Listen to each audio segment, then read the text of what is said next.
e produzindo resultado. Nós te agradecemos porque entre nós não há necessitado algum. Você tem suprido as nossas necessidades, Pai. Fazemos isso verdadeiramente com alegria, com prazer no nosso coração. Obrigado, Pai, por aumento, por crescimento, por rompimento, rapidez e frutificação. Nós declaramos, Pai, nesse tempo, Pai, nesse momento, o teu povo prosperando, avançando, crescendo. Pai, porque nós não estamos baseados na economia do Brasil nem na economia do mundo, nós estamos baseados na tua economia, Pai. Nós dependemos de você. E você ainda é poderoso para mandar maná no deserto, para fazer com que passos possa trazer o suprimento para a nossa vida, Senhor. E nós te agradecemos por chegando o suprimento para a vida do teu povo, vindo do norte, do sul, do leste e do oeste. Nós declaramos isso, toda a conta paga, toda a necessidade suprida, em nome de Jesus. Quem crê diz amém. Glória a Deus. Lenildo.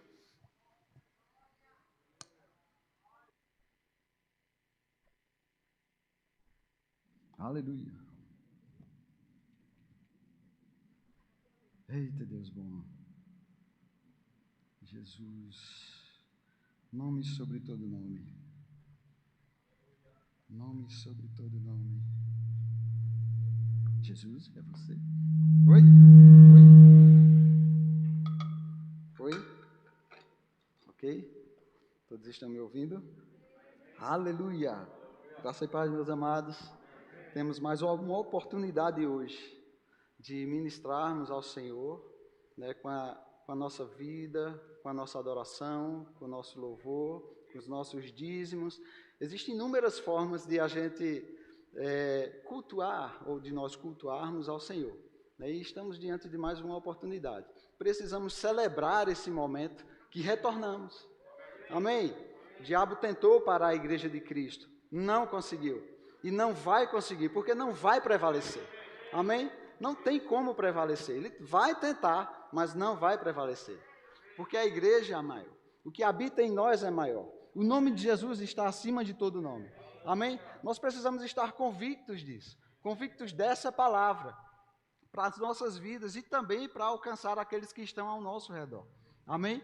Então, para que tenhamos uma oração, uma adoração sincera, é importante que a gente entenda aquilo que a palavra fala acerca daquele a quem nós vamos adorar. Todo relacionamento, né, é necessário que a gente conheça a outra pessoa, porque senão a gente vai estar inseguro. Imagina um relacionamento, a gente não conhece ninguém. Não sei se você já teve a oportunidade de chegar num ambiente, primeiro emprego, por exemplo. Você chega no primeiro dia lá, ou na entrevista. Você chega uma pilha, né? Frio na barriga, aquela coisa toda. Por quê? Porque você não sabe quem você vai encontrar ali. Quem vai estar à sua frente? Quem é a pessoa que vai estar sobre você? Quem é a autoridade que vai... Qual o caráter daquela pessoa? Como ela vai responder? Então, quando a gente não conhece aquela pessoa que a gente vai iniciar um relacionamento, a gente fica um pouco inseguro. Né? Não é diferente com relação a Deus. Vejo muita gente, né, em suas orações, em seu relacionamento, com relação a Deus, com convicções erradas, porque não conhece a palavra, não conhece o Deus que tem, não conhece as realidades da nova criação, aquilo que Jesus conquistou para nós. Então essa adoração, ou esse relacionamento, essa oração, de alguma forma, ela fica capenga, como se fala aqui no Nordeste, né? Na Paraíba. Ela não é plena, ela não é completa, porque não existe plenitude, não existe um conhecimento adequado que faça com que a gente se aproxime de forma segura. Então é importante a gente conhecer a palavra, aquilo que a palavra diz, tanto ao nosso respeito, com respeito àquele que nós adoramos, ao nosso Pai. Amém? E isso é importante. Isso é tão importante que quando a gente vê lá em Daniel 9, a gente não vai ler todo ele por causa do tempo. Como diz um amigo meu, não dá para pregar a Bíblia toda numa noite só. Né? Então, fica como dever de casa para você ler Daniel 9, muito interessante. Lá fala os 3 primeiros capítulos, Daniel está folheando as escrituras, lá em Jeremias, e ele vê alguma citação relacionada ao tempo de opressão do povo de Israel no cativeiro, que está se completando, que é de 70 anos. E aí, diante daquilo, diante do juízo de Deus que viria sobre o povo, que está profetizado, ele se coloca como intercessor da nação de Israel. Então, a partir do capítulo, do versículo 3 de Daniel 9, ele vai começar a se posicionar dessa forma, orando por si e orando por toda a nação de Israel. E assim ele procede. Durante, do 4 ao 19, você vai encontrar ele nessa posição, com o coração íntegro. E nós sabemos que Daniel tem um coração excelente. Só que tem um detalhe, ele entendeu algo errado daquilo que ele estava lendo. E é interessante que no 20 e no 21, quando você chega mais na frente, você vai ver que aparece um anjo. O anjo chega para ele e diz: Daniel, você é muito... Isso é na versão Lenildo, né? Você é muito amado pelo Senhor, considerado, e desde que você começou a sua oração, veio a ordem para que eu viesse aqui. Então, deixa eu te explicar, você não entendeu direito. Não são 70 anos, porque estava aproximadamente há 67 anos, que o povo estava cativo, ele disse, vai completar os 70, o juízo de Deus vai... Então é melhor eu interceder agora. E o anjo diz, não, cara, são 70 semanas. 70 semanas de ano. E aí começa a destrinchar, a desenrolar o rolo, vamos dizer assim, do que está previsto para os últimos dias. Mas é interessante aquilo. Mesmo Daniel com o coração acertado, se posicionando de forma adequada, de forma correta, diante de Deus, intercedendo pela nação, mas é emblemático isso. Viu o anjo do céu chegar para ele, e Daniel tinha tanta segurança naquilo que ele estava fazendo, e experiências em Deus, que quando o anjo chega, ele já reconhece quem é o anjo. O anjo não precisa nem se apresentar para ele já sabe quem é. E o anjo vem para explicar para ele, cara, não são 70 anos, são 70 semanas de anos. Isso é, deixa eu te falar, a tua oração ela é válida, ela foi ouvida, mas tem alguma coisa que precisa ser ajustada, é o conhecimento das Escrituras. É aquilo que está revelado nas Escrituras. Então, eu vim aqui para te falar, para corrigir isso aí que você não conseguiu enxergar naquilo que você estava lendo. Então, veja que existe uma coerência entre aquilo que a gente ora, tem que existir uma coerência naquilo que a gente fala, naquilo que a gente canta, na nossa adoração para Deus, com aquilo que está escrito. Amém, gente? Amém. Veja como é perigoso, e hoje o advento da internet, de alguma forma, ele abre um leque muito grande, tem muita coisa boa na internet, mas também tem muita confusão. E se a gente não tiver cuidado, como o Bud dizia, se a gente não ruminar como uma vaca, a gente vai ser fisgado, igual os peixes, um anzolzinho lá, tem uma aparência de piedade, só que não está em linha com a palavra. Daqui a pouco, eu conheço muita gente em parafuso, porque começa a ouvir um ensinamento, depois começa a ouvir outro, daqui a pouco não sabe mais no que acredita. Infelizmente, isso é muito nocivo. Abre comigo 2 Timóteo, capítulo 2, do 14 ao 18. 2 Timóteo. Veja como é perigoso o ensino fora daquilo que está nas Escrituras revelado para nós. 2 Timóteo, capítulo 2, do 14 ao 18, diz assim. Todos acharam? Recomenda estas coisas, dá testemunho solene a todos perante Deus, para que evitem contendas de palavras que para nada aproveitam, exceto para a subversão dos ouvintes. 15. Procura apresentar-te a Deus aprovado, como obreiro, que não tem de que se envergonhar, que maneja bem a palavra da verdade. 16. Evita igualmente os falatórios inúteis e profanos, pois os que deles usam passarão a impiedade ainda maior. 17. Além disso, a linguagem deles corrói como um câncer, entre os quais se incluem Himeneu e Fileto. 18. Estes se desviaram da verdade, asseverando que a ressurreição já se realizou e estão pervertendo a fé de alguns. Veja como é interessante aqui, ele fala do 17, que a linguagem deles corrói como um câncer. Se a gente for num hospital como o da FAP, um hospital de câncer, não sei se você já teve uma oportunidade de ver alguém que está sofrendo com isso, principalmente câncer de pele, é algo terrível. Começa a corroer, fica aquela coisa terrível, fede, é horroroso aquilo. Agora você imagine um ensino errado e inadequado, corroendo as nossas vidas como um câncer. O mesmo efeito de um câncer no organismo é o mesmo efeito de um ensino errado para o crente. É o mesmo efeito. Vai corroer, vai comer, vai começar a destruir aquilo que já estava construído. Né? E, por exemplo, no grupo familiar, eu gosto demais, depois das ministrações, tem aquele momento de perguntas e respostas. Eu gosto daquele momento quando os discípulos começam a perguntar e tudo, e algumas pessoas também, né, fora do grupo familiar, me perguntam. E é interessante que as perguntas mais desafiadoras não são necessariamente, vamos dizer assim, as mais complexas. Normalmente, o que é complicado é desconstruir verdades que já estão levantadas na mente das pessoas. Fazer um processo de desconstrução. Não é apenas chegar com a verdade. Você tem que ter todo um trabalho de desconstrução de ensinos errados que algumas pessoas ouviram, tirar toda a barreira para tentar chegar com a verdade da palavra. É trabalhoso, gente. E, infelizmente, tem gente que se perde por meio de ensinos errados. Verdadeiramente se perde. Infelizmente, tem gente se matando dentro da igreja. Agora me diga, conhecendo a verdade que está revelada, não. Pode ter certeza. Ensinos errados começaram a corroer as convicções dessas pessoas, como um câncer. Começaram a corroer, ao ponto de elas chegarem a esse tipo de, infelizmente, chegarem a esse tipo de decisão. É terrível. Né? E eu não sei se você já observou, vai lá em 1 Timóteo, já que a gente está em 2 Timóteo. Olha o que diz 1 Timóteo 4:1. 1 Timóteo 4:1. Diz o seguinte, todos acharam? Ora, o Espírito afirma expressamente que nos últimos tempos, quem acredita que estamos nos últimos tempos? Amém? Nos últimos tempos, alguns apostatarão da fé, se separarão da fé, se afastarão da fé, por obedecerem a espíritos enganadores e a doutrinas de demônios, ou, algumas versões vai mostrar aí, ensinos de demônios.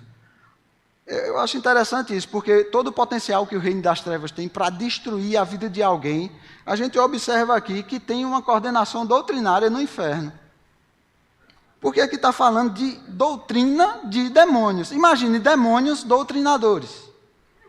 Demônios que estão para vir atrapalhar a vida do crente. Porque não pense que ele vai atrapalhar a vida do mundo, porque o mundo jaz nas trevas. Que trabalho o demônio vai ter com quem está nas trevas? O trabalho do demônio doutrinador é tentar confundir a nossa fé, tentar confundir a nossa convicção. Por isso que é perigoso o ensino errado. Né? Como às vezes Fabiana brinca comigo dizendo assim, rapaz, você pega muito pesado com algumas músicas. Mas é porque é perigoso, gente. Porque é possível que se alguém fale algum absurdo para você, você não aceite. Mas uma música bem feita e uma música bonita, com letras absurdas acerca da palavra, é possível que você aceite, é possível que você cante, é possível que você diga que Deus faz o que Ele não faz, que a palavra diz o que ela não diz. Por quê? Porque a música é linda. E ela envolve a alma. Ela nos envolve. Ela, né, como uma brisa suave. A gente vai se envolvendo com aquilo. A gente, às vezes, nem percebe o que é que está cantando. Nem percebe alguns detalhes que estão ali que não estão de acordo com a palavra. E a música começa a trazer convicção, porque a repetição traz convicção.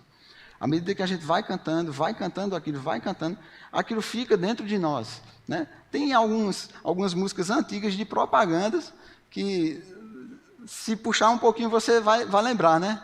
Quem disse que não dá, a fim de veste dá. Tem coisas que ficam no nosso coração, coisas de antigamente. Né? Por quê? Porque aquilo foi tão repetido, você pode até esquecer pelo tempo. Mas a primeira fase que você ouvir, você completa. Porque aquilo ficou impregnado. Então, esse é o problema de falsa doutrina ou de desvios doutrinários presentes em música. Por isso que eu sou muito sério com relação a isso. Pego no pé mesmo. Né? O pessoal da música sabe como é isso. Porque é necessário que a gente cresça, gente. Às vezes tem uma aparência de piedade, de glamour, né? Aquela história de que, porque Deus nos leva, nos coloca nos braços, né? Para todos os cantos, como uma criança, nessa eterna dependência. Deixa eu te falar uma coisa. todo pai, em sã consciência, quando o filho ainda é pequeno, ele carrega, ele não tem problema algum, né? Um pai normal, problema algum colocar o filho nos braços e levar para onde for, ficar com ele, seja o tempo que for, numa fila de banco, no médico, seja onde for. Criança, no braço. Mas vai chegar um tempo que aquele pai vai soltar aquela criança, mesmo que aquela criança fique com medo, ele vai soltar a criança, ele vai se afastar e vai dizer, vem para o papai. E a criança vai dar as mãos e dizer, não, quero o braço. Não, vem para o papai. Sabe por quê? Porque você está numa nova fase. Você precisa andar. Você precisa se equilibrar. Você precisa vir para mim. Vai chegar no ponto que aquela criança, quando começar a andar, ela vai estar andando com o pai de lado, o pai segurando na mão. Mas vai chegar num ponto que o pai não precisa mais estar segurando na mão dele. Ele vai andar ao lado e vai chegar, inclusive, no ponto que aquela criança, ou aquele jovem ou adulto, vai ser lançado para novos ares, novos voos. Não tem essa de uma criança com dependência eterna. Existem adultos que sempre serão dependentes de Deus. Amém? E nós, de fato, precisamos nos fazer como crianças para herdar o reino dos céus. Não foi isso que Cristo disse? Não é? Simples, como a pomba, mas sagaz como a serpente. Como a serpente é isso que está na Bíblia. Então é a questão da simplicidade da criança, da pureza, não é na meninice. Não é a dependência relacionada à meninice, é a dependência relacionada à pureza. Amém? É disso que a Bíblia fala. Então, vai chegar um ponto que a gente vai crescer e precisa crescer nisso. E é interessante como eu vejo muita gente mesmo, ainda presa à velha aliança. Não entende aquilo que Jesus conquistou para nós na cruz de Calvário. Como é que a nossa adoração ela vai ser plena a Deus se a gente está falando, cantando, né, ou se relacionando com Deus com base em velha aliança? Como é que pode? O sacrifício de Cristo, onde que ficou? Imagine você que esse meu óculos, ou que alguém estivesse usando um óculos, viseira do meu capacete é assim, tem tempo que ela risca tanto que eu não consigo ver nada, eu só vejo sombra. Melhor andar com ela aberta. Então é necessário trocar aquela viseira por uma nova, porque ela vai estar clara, ela vai me mostrar de fato o que tem à frente. Imagine você usar um óculos completamente arranhado, embaçado, onde você só veja sombra. E alguém chega para você e diga assim, cara, tem um óculos que está, tratamento antirreflexo, bacana, você vai conseguir enxergar bem. Aí você diz, não, eu prefiro o óculos que eu vejo sombra. Faz sentido uma coisa dessa? Eu prefiro andar tropeçando. Faz sentido? Não, mas tem muito crente assim, adorando com base em uma aliança que a Bíblia chama de sombra das coisas que estão por vir. É uma sombra. Não dá para adorar a Deus com base numa aliança que já passou. Amém? Amém. Abre comigo, João 4.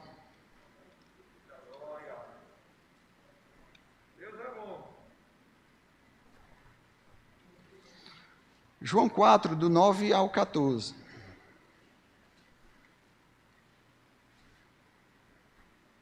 Que interessante, na verdade, os grandes ensinos de Cristo, né, é num diálogo dele com uma pessoa.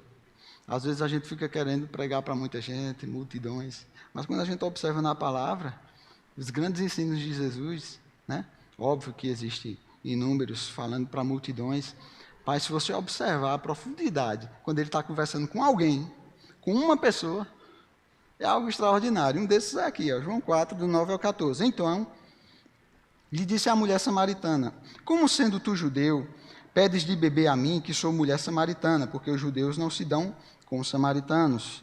Não dá para explicar por que não se dá por causa do tempo, mas fica para uma segunda oportunidade. 10. Replicou-lhes Jesus, se conheceras o dom de Deus, e quem é o que te pede, dá-me de beber, tu lhe pedirias, e ele te daria água viva. 11. Respondeu-lhe ela, Senhor, tu não tens com que tirar, e o poço é fundo. Onde? Diga comigo, onde? Pois tens a água viva. 12. És tu, porventura, maior do que Jacó, o nosso pai, que nos deu o poço, do qual ele mesmo bebeu, e bem assim seus filhos e seu gado? 13. Afirmou-lhe Jesus, quem beber desta água tornará a ter sede. Aquele, porém, que beber da água que eu lhe der, nunca mais terá sede. Diga comigo, nunca.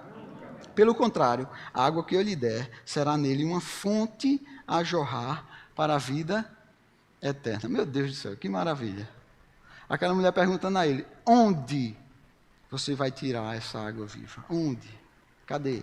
Procurando no natural, procurando naquilo que é visível, naquilo que pode ser sentido. Jesus diz, se você conhecer quem é que tem essa água para lhe dar, se você provar dessa água, você nunca mais vai voltar a ter sede. Tem gente que, de alguma forma, entende um pouco errado isso. Parece até que a nossa sede acaba. Se a gente bebe da água vida, nunca mais a gente vai ter, eita, nunca mais eu vou sentir sede. Não é bem assim. Eu trabalho com uma garrafinha bem maior que essa, aquelas garrafinhas que virou moda agora, né? E eu sempre mantenho ela cheia. E, gente, constantemente eu estou bebendo água. É a forma adequada, na verdade. Constantemente eu tenho bebido água. Eu não preciso sentir sede para beber água. Eu bebo água. Eu olho para ela, eita, dou um gole. Continuo o trabalho, olho para ela, opa, água. Bebo de novo. E assim continuo. Isso é, durante o meu momento lá de trabalho, que eu estou com uma garrafa do lado, eu não sinto sede. Por quê? Porque ela está ali, do meu lado, disponível para eu beber. Você sabe o que é sede? Sede é um alerta do seu corpo dizendo assim, faz tempo que você bebeu água. Faz tempo, o seu organismo precisa da água. Ele está se desidratando. No reino espiritual é da mesma forma.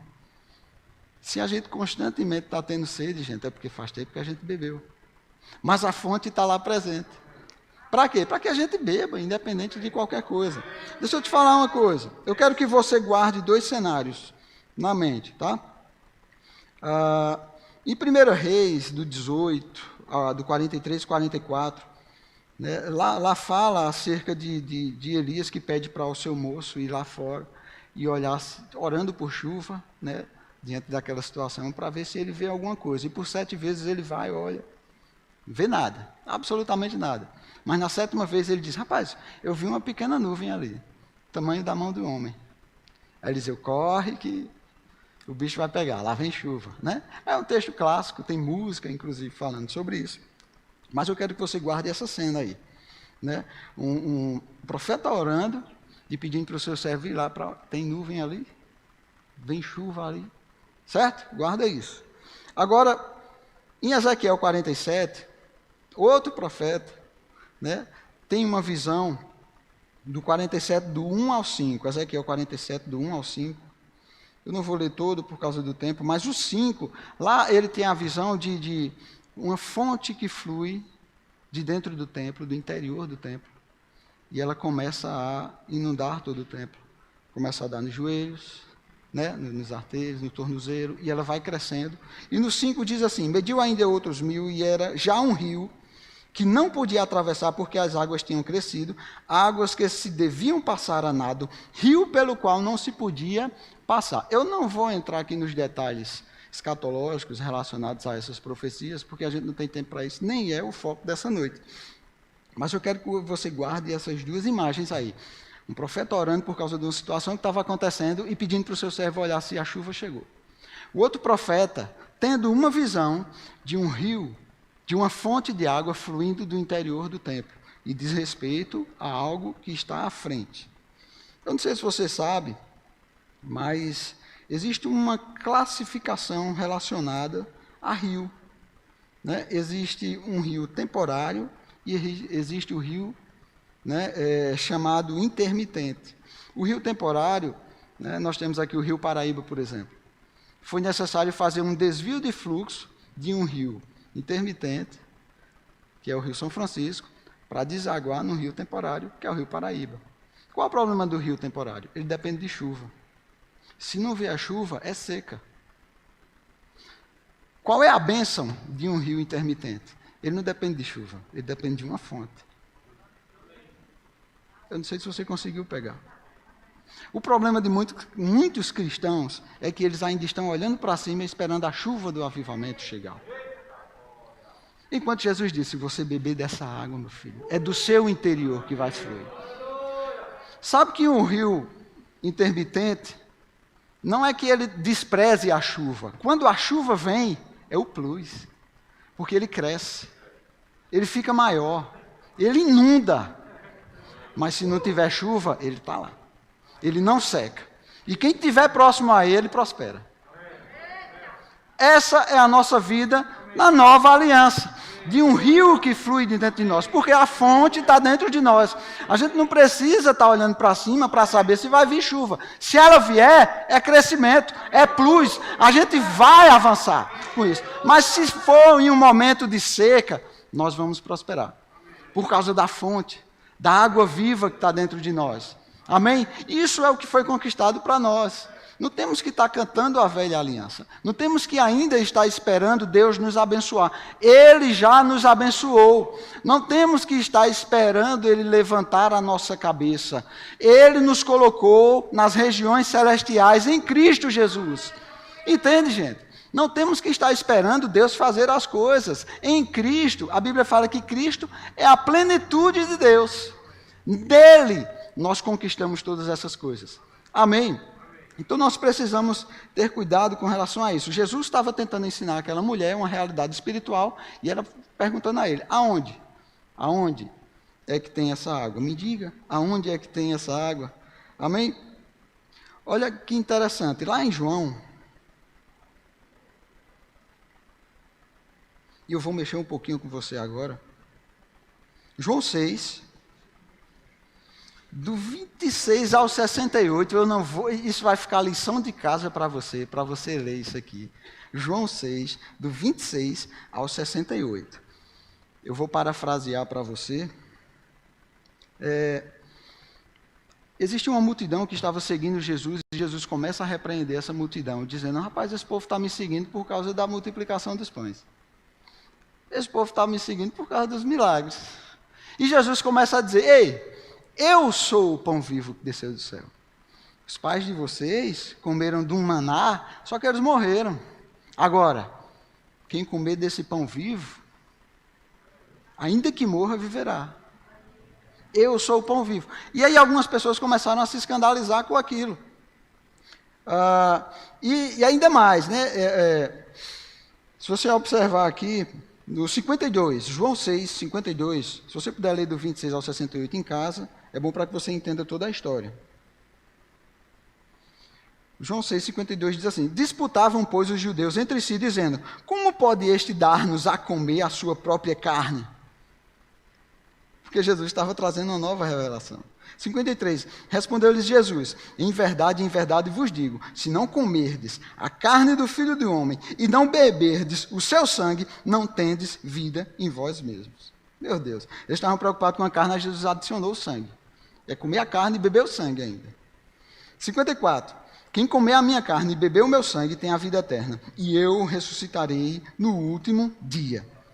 60, muitos dos seus discípulos, tendo ouvido tais palavras, disseram, duro é este discurso, quem o pode ouvir? 66, à vista disso, muitos dos seus discípulos o abandonaram, e já não andavam com ele. 67, então, perguntou Jesus aos 12, porventura, quereis também vós retirar-vos?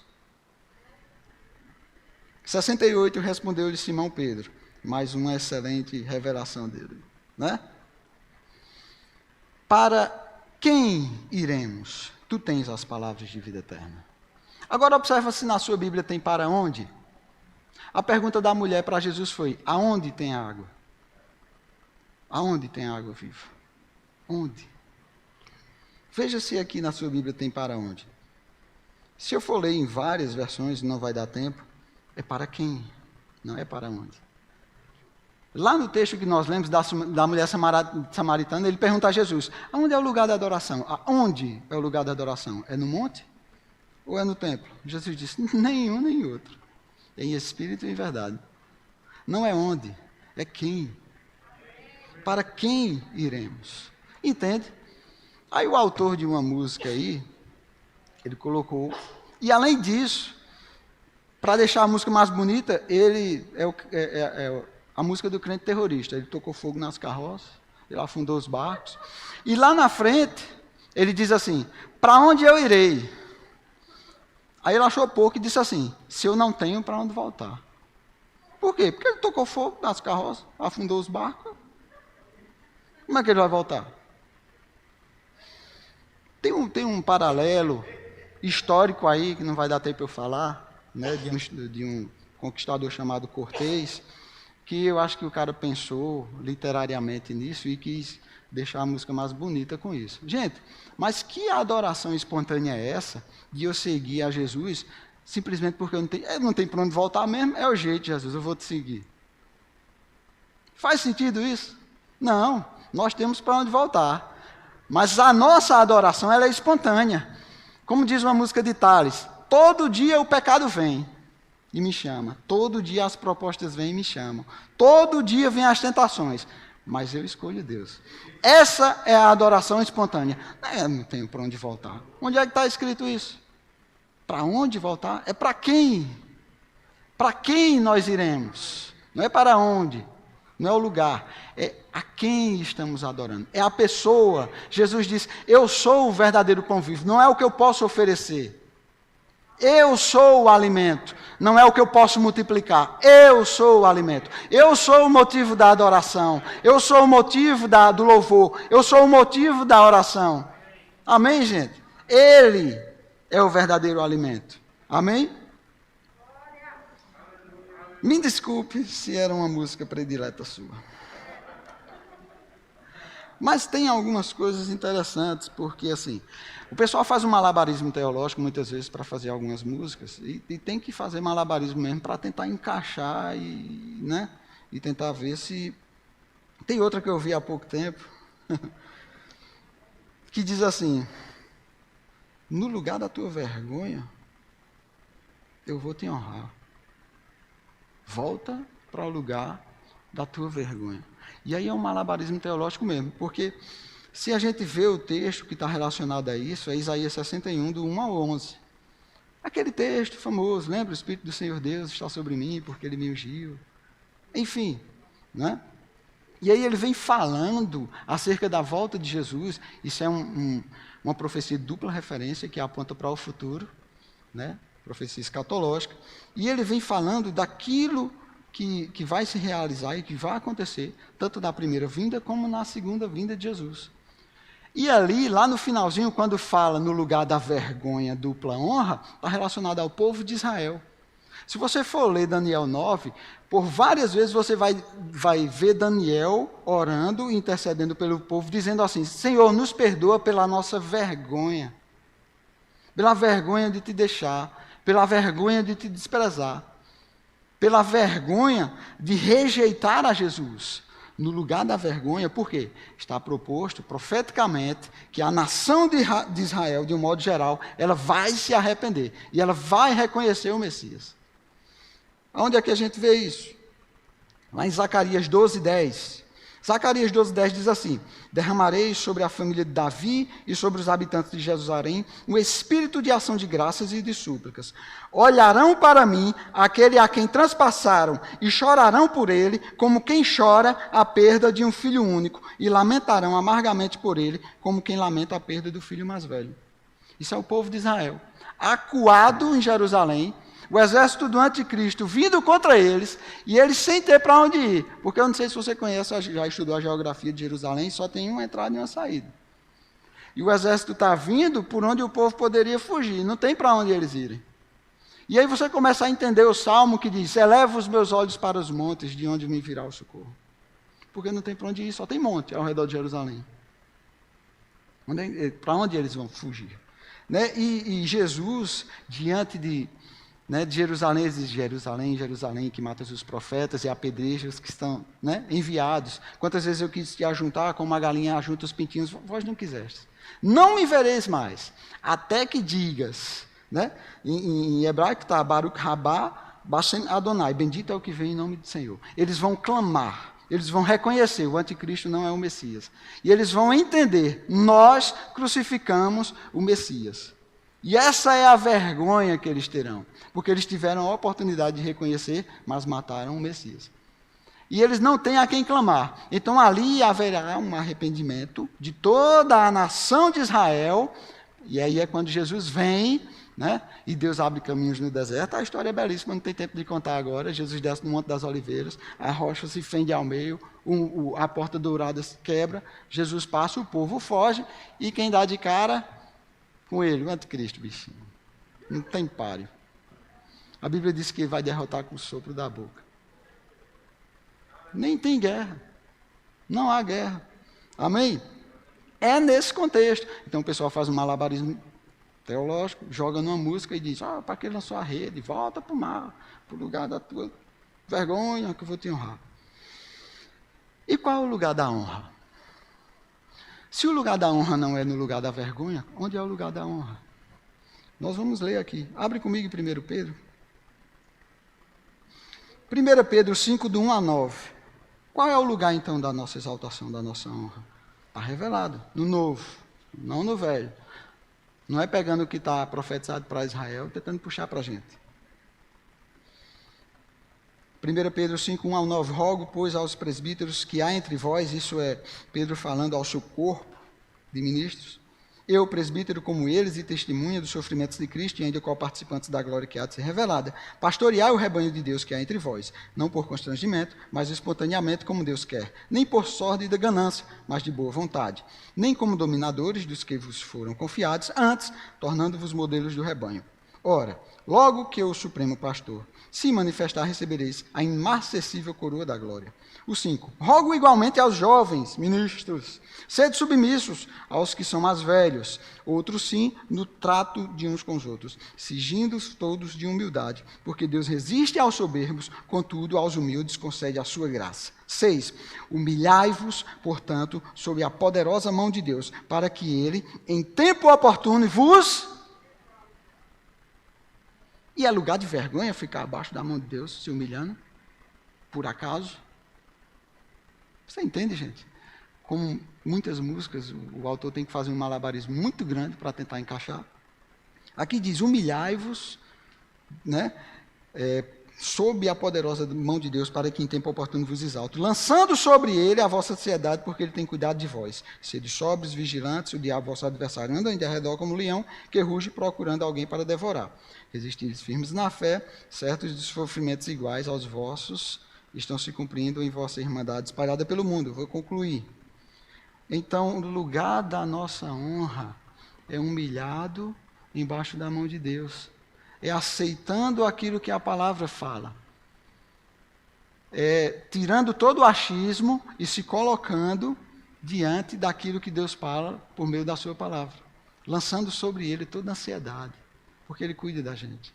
E em tempo oportuno, ele vai nos exaltar. Amém? Amém? E se humilhar diante ou debaixo da mão de Deus não é lugar de vergonha. Amém, gente? Isso não é uma humilhação que está relacionada à vergonha. Isso é uma humilhação que está relacionada a uma adoração perfeita. Uma adoração plena diante de Deus. Se humilhando diante de Deus. E para encerrar, Apocalipse 4, do 9 ao 11. Gosto demais desse texto.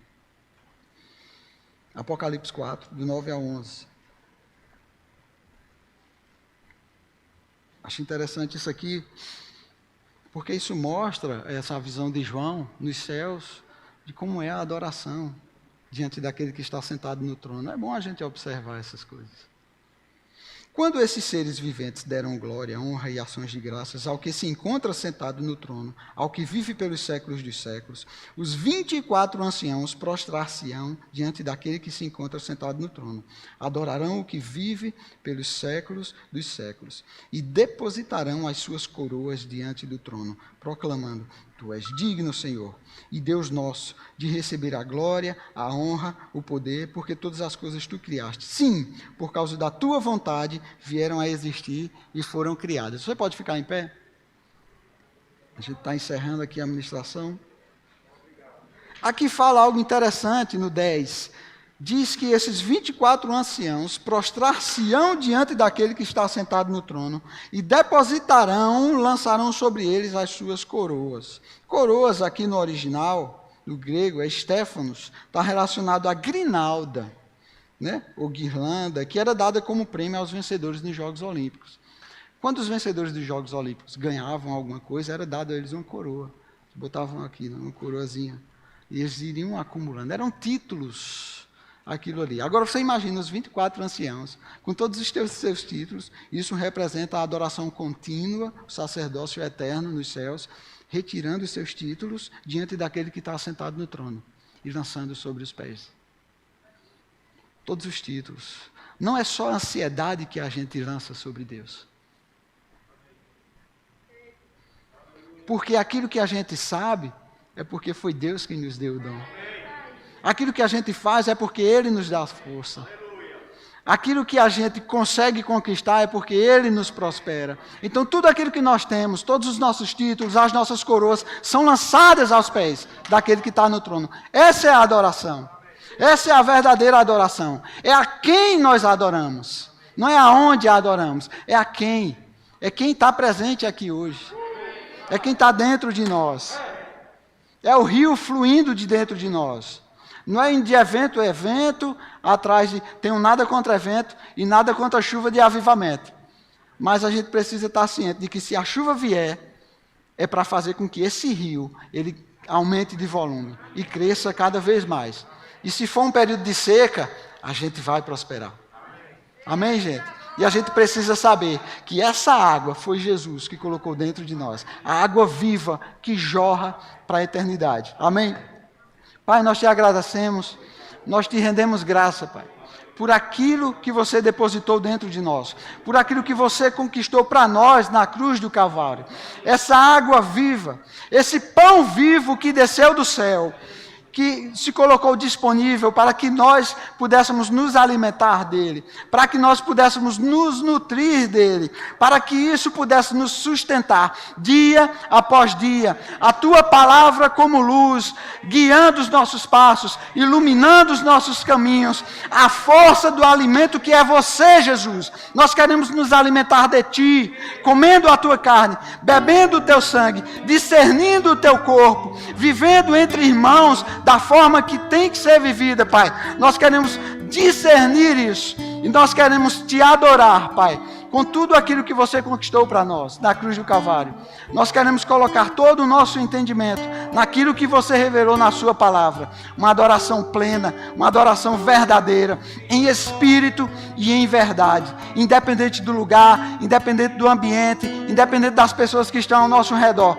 É de dentro. Nós queremos ter essa consciência. É de dentro de nós que o rio flui. É de dentro de nós que o rio flui. É de dentro de nós que somos o templo do Espírito. Essas águas que jorram de dentro de nós para a eternidade. Precisamos dessa consciência, Pai. Traz sobre nós essa consciência de que nós precisamos fazer essas águas jorrar dia após dia, independente das circunstâncias, independente de pandemia, independente da desgraça que há no mundo. A tua vida habita em nós para jorrar para a eternidade. Nós queremos estar conscientes disso, Pai. Nós te adoramos, nós te rendemos.